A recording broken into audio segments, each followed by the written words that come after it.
हाँ, तो कैसे हैं आप सभी लोग। हमें यकीन है कि आप लोग अच्छे होंगे। तो जल्दी से क्लास में जुड़ जाइए और अपने दोस्तों को भी जोड़ लीजिए, क्योंकि आज हम लोग करने वाले हैं बायोलॉजी चैप्टर 2 का VBI क्वेश्चन और आंसर ऑब्जेक्टिव VBI करने वाले हैं। तो जल्दी से जुड़ जाइए और अपने दोस्तों को भी जोड़ लीजिए इस क्लास में, और जितना हो सकता है ज्यादा से ज्यादा शेयर कीजिए। जल्दी थोड़ा जल्दी से शेयर कीजिए जी।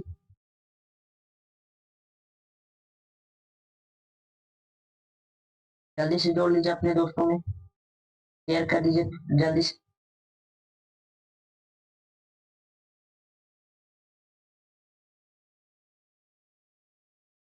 चलिए आगे बढ़ते हैं। जल्दी से शेयर कर दिए तो क्या मैं आगे बढ़ूं।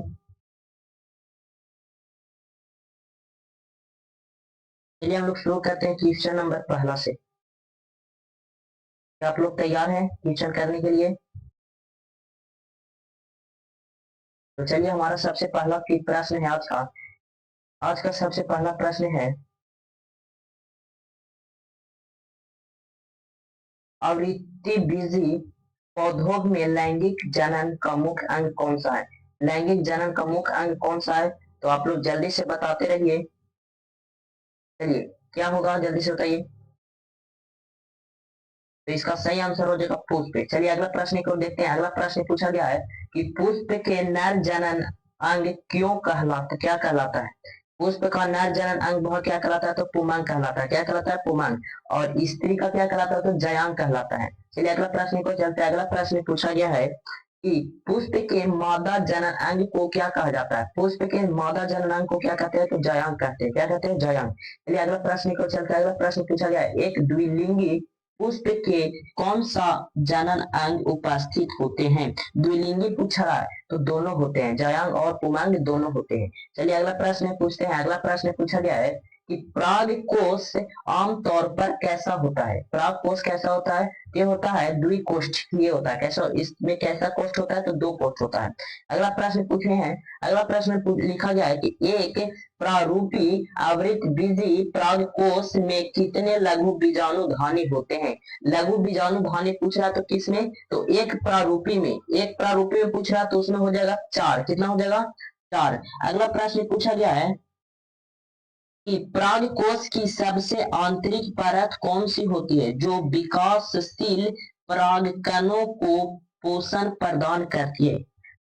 वैसा आवृत आंतरिक परत को परागकोश के नाम बोलना है जो क्या कहता है? परागकणों को पोषण प्रदान करता है। तो कौन सा हो जाएगा? तो हो जाएगा टेपिटम। क्या हो जाएगा? टेपिटम। अगला प्रश्न पूछा गया है कि टेपिटम टेपिटम किस कोशिकाएं सामान्यतः कैसी होती है? टेपिटम की कोशिका कैसी होती है? तो होती है द्विकेंद्रकीय होती है। कैसी होती है? तो उसमें दो केंद्रक होते हैं, या बहुकेंद्रकीय कह सकते हैं। चलिए अगला प्रश्न पूछा गया है कि लघु बीजाणु जनन के दौरान किस प्रकार का कोशिका विभाजन होती है? तो ये होता है अर्धसूत्री विभाजन।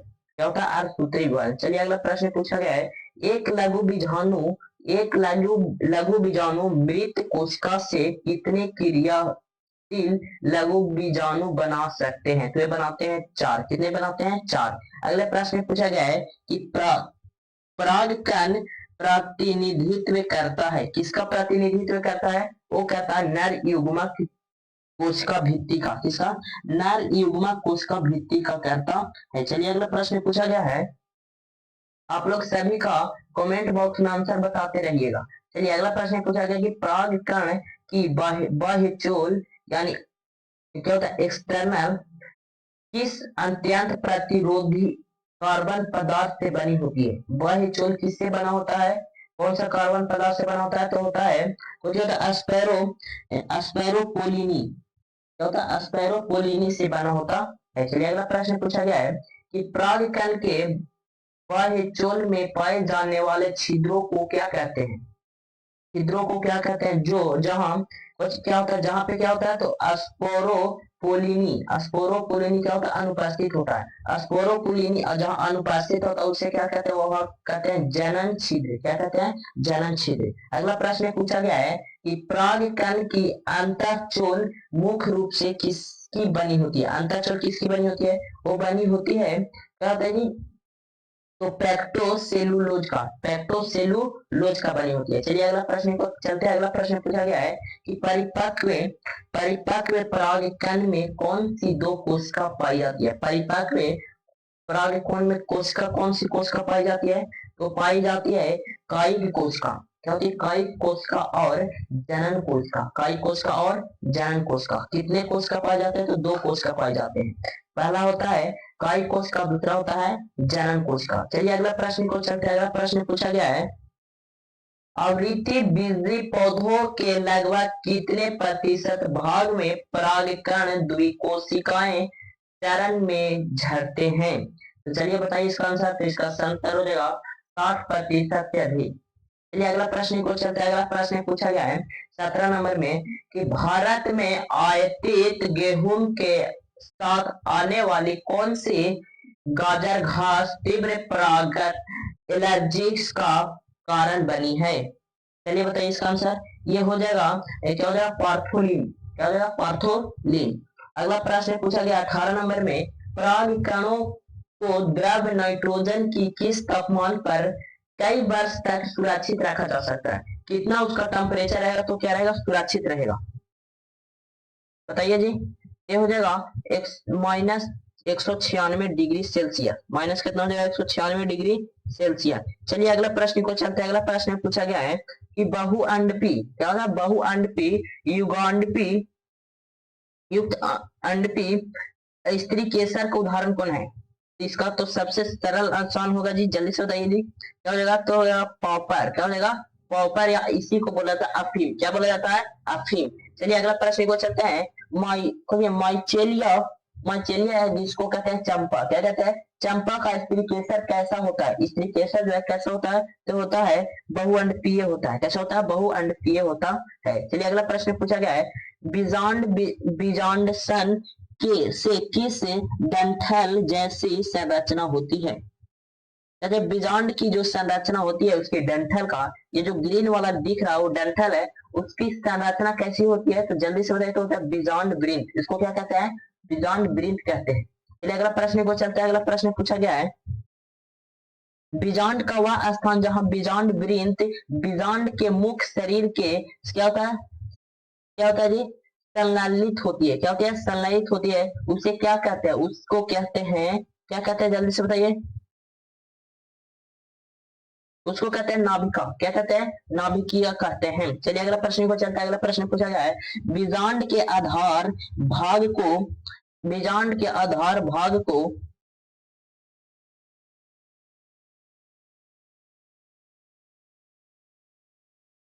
कह रहा है कि बीजांड के आधार भाग को निरूपित करने वाली संरचना कौन सी है? बीजांड के क्या कह रहा है? बीजांड के आधार भाग को निरूपित करने वाली संरचना कौन सी है? तो हो जाएगा निभाग। क्या हो जाएगा? निभाग। चलिए अगला प्रश्न को चलते हैं। अगला प्रश्न पूछा गया है कि बीजांड का है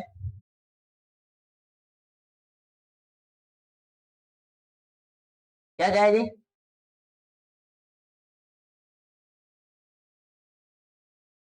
कह रहा है कि बीजांड का है कि कोशिका कैसी होती है? बीजांड का है कि कोशिका जो होती है कैसी होती है? क्या द्विगुणित होती है, या गुणित होती है, या त्रिगुणित होती है, बहुगुणित होती है?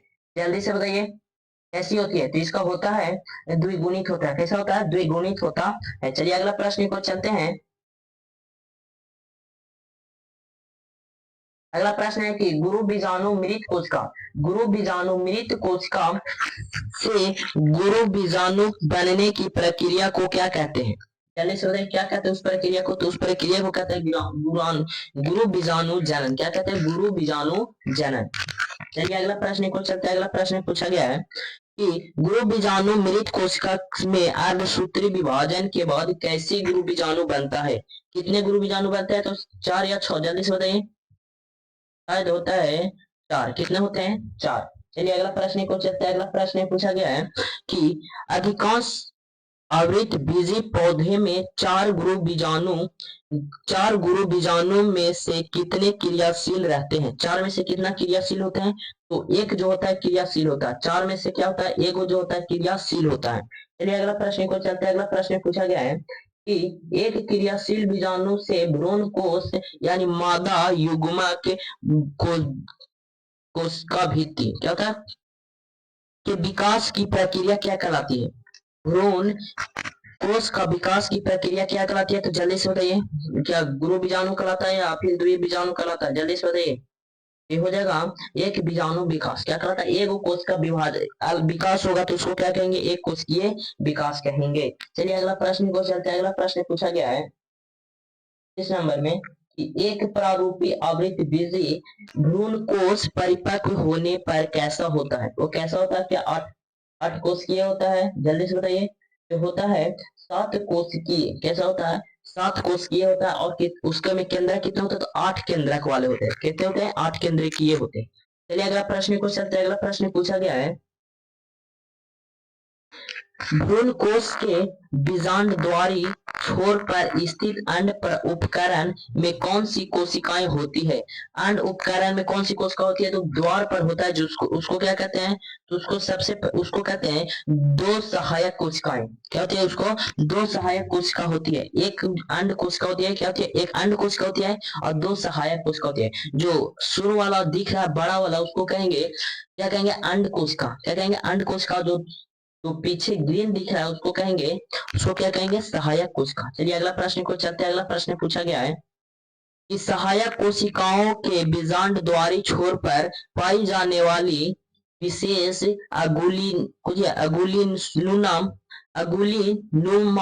अगुलीनुमा कोशिकीय स्थूलन को क्या कहते हैं? कोशिकीय स्थूलन को क्या कहते हैं? उसको कहते हैं तंतुरूप समुच्चय कहते हैं। क्या कहते हैं? तंतुरूप समुच्चय कहते हैं। चलिए अगला प्रश्न पूछा गया है तंतुरूप समुच्चय का मुख्य कार्य क्या है? तंतुरूप समुच्चय का मुख्य कार्य क्या है? वो है, क्या होता है जी? जल्दी बताइए। तो होता है, वो होता है पराग नली में के प्रवेश को निर्धारित करना। पराग नली के निर्देश को क्या करना?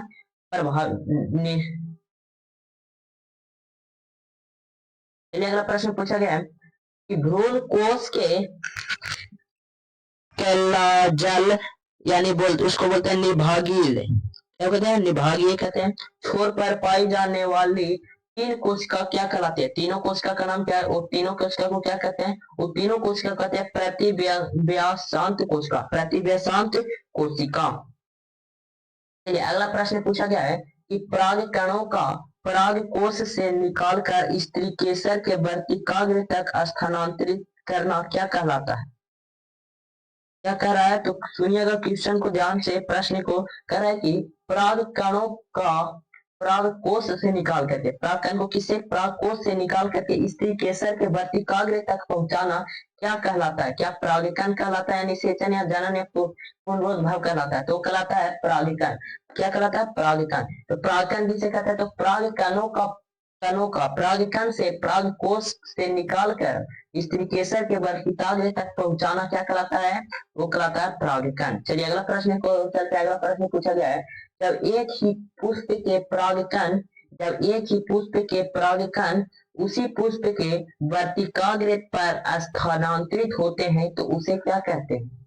जल्दी से बताइए। तो उसे कहते हैं स्वयुग्मक कहते हैं। क्या कहते हैं? खुद से निकल करके, स्वयं खुद के पौधा से निकल करके खुद के पौधे पर क्या करता है? स्थानांतरित करता है। उसे क्या कहते हैं? स्वयुग्मक कहते हैं।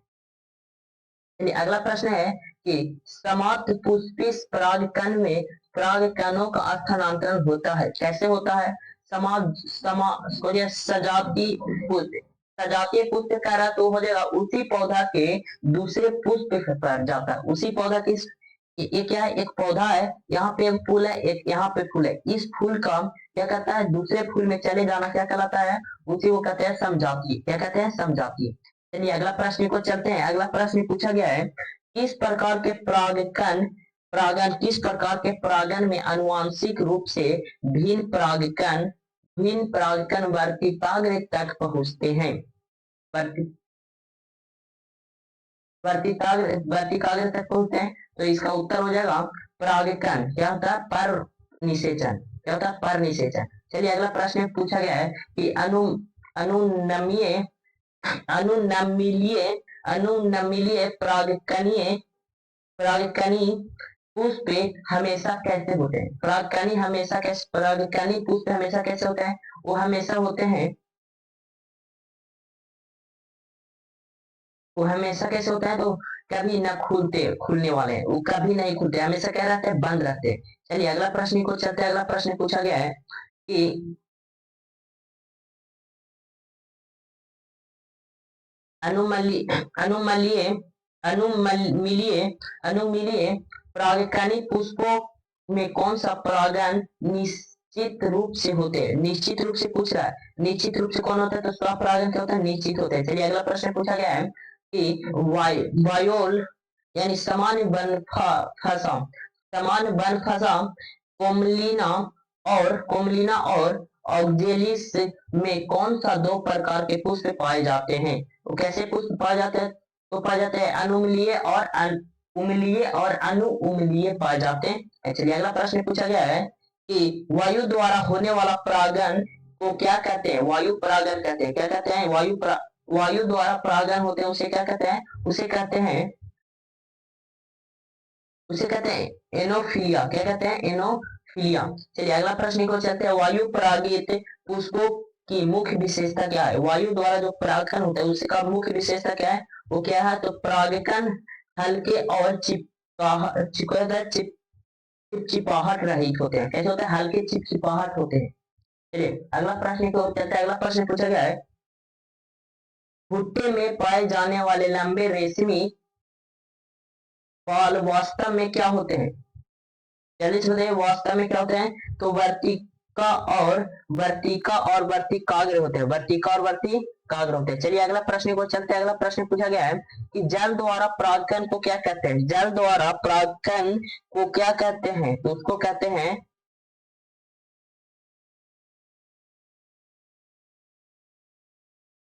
उसे क्या कहते हैं? उसी को कहते हैं बैलिसनेरिया। क्या कहते हैं? बैलिसनेरिया। चलिए अगला प्रश्न को चलते हैं। अगला प्रश्न पूछा गया है कि कीटों द्वारा होने वाला परागन को क्या कहते हैं?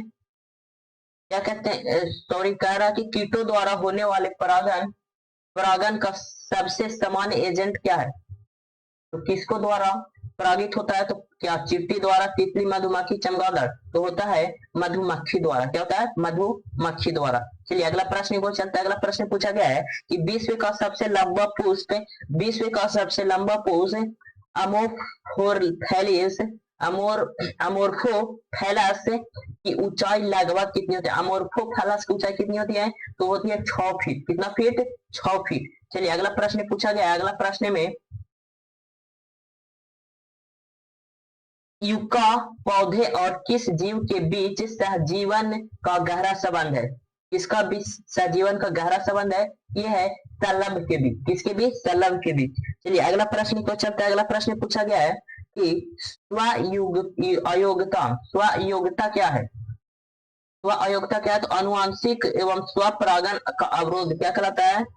अनुवांशिक क्रियाविधि को रोकने का अनुवांशिक क्रियाविधि को रोकने को क्या कहते हैं? स्व अयोग्यता कहते हैं। स्व अयोग्यता कहते हैं। चलिए अगला प्रश्न पूछा गया है कि द्विलिंगी पुष्पों में चिमटी की मदद से परागकोशों को क्या कहते हैं? हटा देते हैं। उसे क्या कहते हैं? उसे विपुंसन कहते हैं। क्या कहते हैं? विपुंसन कहते हैं। द्विलिंगी पुष्पों को चिमटे के सहायता से क्या कहते हैं? परागकोश को क्या कहते हैं? काट कर हटा देते हैं। उसे क्या कहते हैं? विपुंसन कहते हैं। चलिए अगला प्रश्न को क्या कहा गया कि विपुंसन पुष्पों को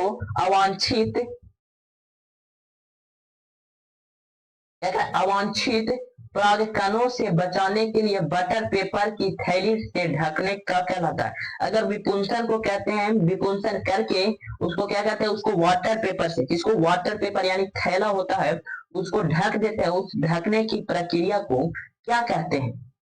तो उसको कहते हैं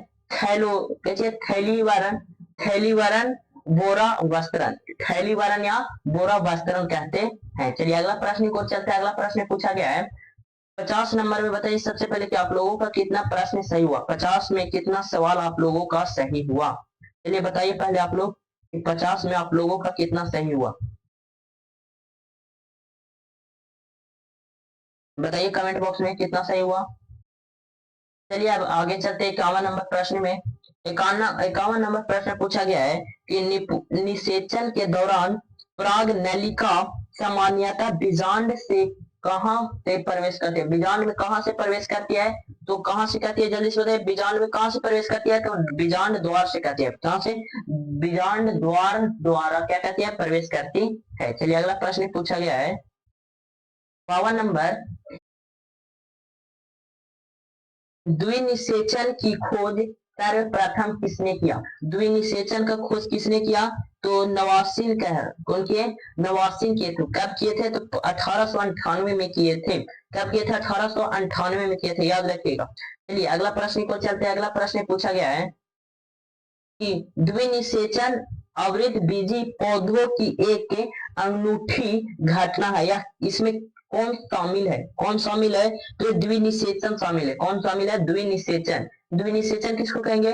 तो युग्मक संलयन और त्रिसंलयन को क्या कहेंगे? द्विनिषेचन कहेंगे। चलिए अगला प्रश्न की ओर चलते हैं। अगला प्रश्न पूछा गया है कि त्रिसंलयन के परिणाम स्वरूप किसका निर्माण होता है? त्रिसंलयन के परिणाम स्वरूप किसका निर्माण होता है? तो होता है प्राथमिक भ्रूण पोषक केंद्र का। किसका होता है? प्राथमिक भ्रूण पोषक केंद्र का। चलिए अगला प्रश्न को चलते हैं। अगला प्रश्न पूछा गया है अवृत बीजी पौधों में भ्रूणपोष की गुणता क्या होती है? भ्रूणपोष की गुणता क्या होती है? तो त्रिगुणित होती है। कैसी होती है? त्रिगुणित होती है, यानी भ्रूणपोष होती है। चलिए अगला प्रश्न को चलते हैं। नारियल का पानी वास्तव में क्या पाया जाता है? नारियल के पानी वास्तव में क्या पाया जाता है? तो मुक्त केंद्रकीय भ्रूणपोष कहलाता है। क्या कहलाता है? मुक्त केंद्रकीय भ्रूणपोष पाया जाता है। चलिए अगला प्रश्न को चलते हैं। निम्नलिखित में से किस बीज में भ्रूणपोष पुनः पूर्ण रूप से उपभोग कर लेता है? क्या कर लेती है? उपभोग कर लेती है पूर्ण रूप से। वो होता है मटर के। कौन सा? मटर के। चलिए अगला प्रश्न को चलते हैं। अगला प्रश्न में पूछा गया है कि एक प्रारूपी द्विबीजपत्री भ्रूण में मुख्य अक्ष के ऊपर का भाग जो क्या होता है? प्रकुरण समाप्त होती है, वह क्या कहलाती है? क्या कहलाती है? तो कहलाती है बीजपत्री। क्या कहलाती है? बीजपत्री कहलाती है। चलिए अगला प्रश्न को चलता है। अगला प्रश्न पूछा गया है घास परिवार यानी एक बीजी पत्र, एक बीज पत्री में बीज पत्र को क्या कहते हैं? एक बीज पत्री को बीज पत्र में क्या कहते हैं? उसे क्या कहते हैं? जल्दी से बताइए। तो उसे कहते हैं ढाल के आकार के बीज। इसके आकार के बीज? ढाल के आकार के बीज होता है। कैसा होता है? तो ढलान के जैसा होता है। उसको कहते हैं अस्कुट। क्या कहते हैं? अस्कुटलिम। क्या कहते हैं? अस्टुलिम। क्या कहते हैं? अस्कुटलिम, अस्कुटेलम। क्या कहते हैं? अस्कुटेलम कहते हैं। और कैसा इसका बीज जो होता है कैसा होता है? तो ढलान के जैसा होता है, एक बीजपत्री होता है। चलिए अगला प्रश्न को चलता है। अगला प्रश्न पूछा गया है मूला क्या करा? मूलाकुर और मूलगोप को ढकने वाली एक अविभेदी परत को क्या कहते हैं? ढकने वाली परत को क्या कहते हैं? तो मूलाकुर कहते हैं। क्या कहते हैं? मूलाकुर चोल कहते हैं। क्या कहते हैं? मूलाकुर चोल कहते हैं। यह क्या करता है? तो सुरक्षा करता है। क्या कहता है? सुरक्षा आवरण कहते हैं इसे। चलिए अगला प्रश्न कह रहा है कि काली मिर्च और चुकंदर में बचा हुआ अस्थाई बीजांडकाय बीजांडकाय को क्या कहते हैं? उसको कहते हैं क्या कहते हैं? तो पेरिस्पर्म कहते हैं। क्या कहते हैं? पेरिस्पर्म कहते हैं। Option number A. चलिए अगला प्रश्न को चलते हैं। अगला प्रश्न पूछा गया 62 नंबर में परिपक्व बीज का बाहरी आवरण क्या कहलाता है? तो बाहरी आवरण को कहते हैं टेस्टा। क्या कहते हैं? टेस्टा। Option number B. चलिए अगला प्रश्न पूछा गया है कि निषेचन के बिना फल विकसित होने की प्रक्रिया को क्या कहते हैं? बिना निषेचन हुए क्या कहता है? फल क्या होता है? विकसित हो जाता है। बिना निषेचन हुए क्या कहता है? फल जो होता है विकसित हो जाता है, उसे क्या कहते हैं? अनिषेक फल कहते हैं। क्या कहते हैं? अनिषेक फल कहते हैं। चलिए अगला प्रश्न पूछा गया है 64 नंबर में निम्नलिखित में कौन सा एक आभासी फल है, यानी वास्तविक फल नहीं है? इसको कह सकते हैं क्या कहते हैं? विष फल। क्या कहते हैं? विष फल। तो कौन सा है? तो जल्दी से बताइए। तो है एप्पल। क्या है? एप्पल यानी सेब। चलिए अगला प्रश्न पूछा गया है 65 नंबर में कि हाल ही में किसके सबसे पुराना खोज बीज की अंकुरण क्षमता दर्ज की गई, जो किंग हेरोल्ड के महल में उत्खनन से मिला था। उत्खनन से क्या मिला था? उस फल का नाम क्या है? तो खजूर। क्या है? खजूर। चलिए अगला प्रश्न को चलते हैं। तो 5 प्रश्न और बचा है, तो जल्दी से प्लीज आप लोगों से रिक्वेस्ट है कि इस क्लास को शेयर कीजिए, नए होंगे तो चैनल को सब्सक्राइब कर लीजिए, ताकि हम आपके साथ जुड़ करके हम रिवीजन कर सके यूट्यूब पर। चलिए अगला प्रश्न को चलते हैं। अगला प्रश्न पूछा गया है, बिना निषेचन के ही बीज पैदा करने की प्रक्रिया को क्या कहते हैं? बिना निषेचन के क्या हो जाता है? बीज हो जाता है। उस बीज को क्या कहते हैं? तो असंग जनन कहते हैं। क्या कहते हैं? असंग जनन कहते हैं। चलिए अगला प्रश्न पूछा गया है कि संतरा और नींबू में एक से अधिक भ्रूण पाए जाने की घटना को क्या कहते हैं? उसको कहते हैं बहुभ्रूणता। क्या कहते हैं? बहुभ्रूणता। चलिए अगला प्रश्न को चलते हैं। अगला प्रश्न पूछा गया है कि भ्रूण कोश की केंद्रीय कोशिका द्विनिषेचन के बाद किसमें परिवर्तित होती है? किसमें परिवर्तित होती है? वो परिवर्तित होती है प्राथमिक भ्रूण में। किसमें? प्राथमिक भ्रूण कोश की कोशिका में।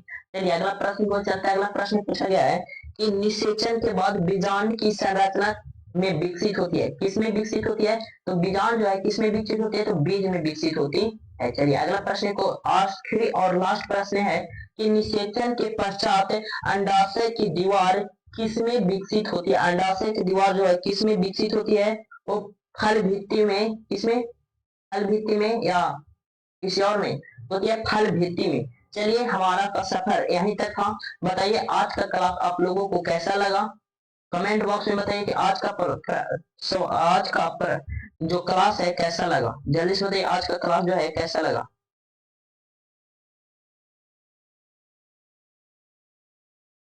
जल्दी से बताइए आज का क्लास कैसा लगा कमेंट बॉक्स में। लाइव क्लास खत्म होने के बाद आप लोग बताइएगा कि आज का क्लास आप लोगों को कैसा लगा, और एक कमेंट और भी कीजिएगा कि अगला किस विषय पर ऑब्जेक्टिव करवाया जाए। चलिए मिलेंगे अगले क्लास में नेक्स्ट वीडियो में। तब तक के लिए जय हिंद, वंदे मातरम। अगर अभी तक आप लोग सब्सक्राइब नहीं किया तो सोचा विचारी को छोड़िए और सब्सक्राइब कर दीजिए इस चैनल को। हम मिलेंगे अगले क्लास में। तब तक के लिए जय हिंद, वंदे मातरम।